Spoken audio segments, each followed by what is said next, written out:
एक पिता की दर्द भरी कहानी। एक गांव में एक छोटा सा बच्चा था।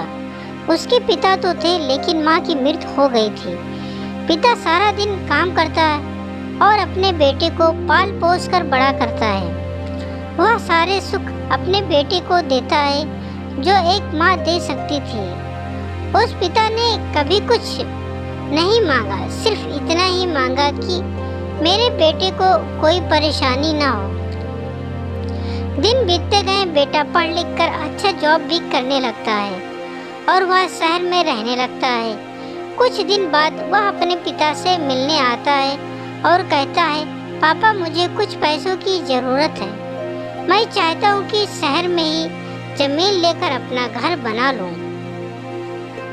पिता इस बात को सुनकर बहुत खुश होते हैं। सोचते हैं कि मेरा बेटा है, एक ना एक दिन नाम करेगा।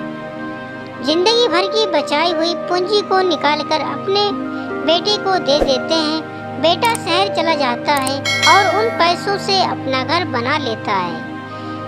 पिता इधर इंतजार करता रहता है कि मेरा बेटा फिर से आएगा, एक ना एक दिन तो मेरे पास आएगा ही, जाएगा कहाँ।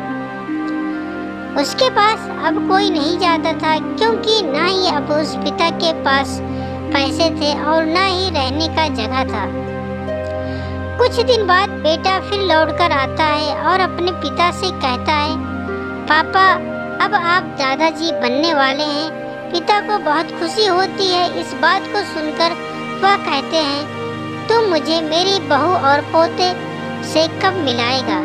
बेटा कहता है, बस पापा थोड़े दिन और। पापा मुझे कुछ पैसों की ज़रूरत है क्योंकि आजकल थोड़ा जॉब में खींच-बीच हो रहा है, जिसके कारण से मुझे कुछ दिन के लिए सस्पेंड कर दिया गया है। पिता के पास कुछ नहीं रहता है देने के लिए, लेकिन फिर भी कहता है, अच्छा बेटा तू रुक, मैं अभी आया और कुछ पैसों का बंदोबस्त करके। पिता बाद में महाजन से कुछ पैसे उधार लेकर अपने बेटे को दे देता है और बेटा पैसे लेकर शहर चला जाता है। बरसों गुजर जाते हैं। पिता सोचते हैं कि मैं तो अब दादाजी बन गया हूँ। मेरा बेटा पता नहीं मेरे पोते को लेकर कब आएगा। फिर सोचने लगता है, समय नहीं मिलता होगा इसलिए मेरा बेटा अभी तक आया नहीं, वरना आया जरूर होता। तब तक महाजन 2-3 आदमी को लेकर उस पिता के घर आता है और कहता है कि आपके वादे के मुताबिक मैं पूरे 3 महीने बाद आया हूँ अपने पैसे ले जाने।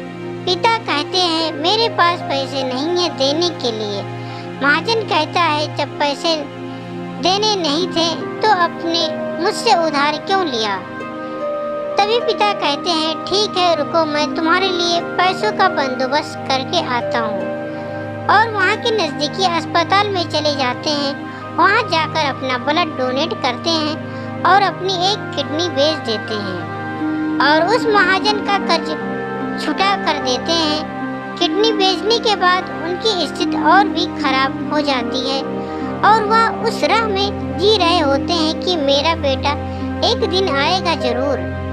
इस आस में जीते जीते एक दिन पिता की मृत्यु हो जाती है, परंतु उस बेटे को अपने पिता को आग देना भी नसीब नहीं हुआ। दोस्तों, आशा करते हैं ये कहानी आप सबको सुनकर जरूर अच्छी लगी होगी।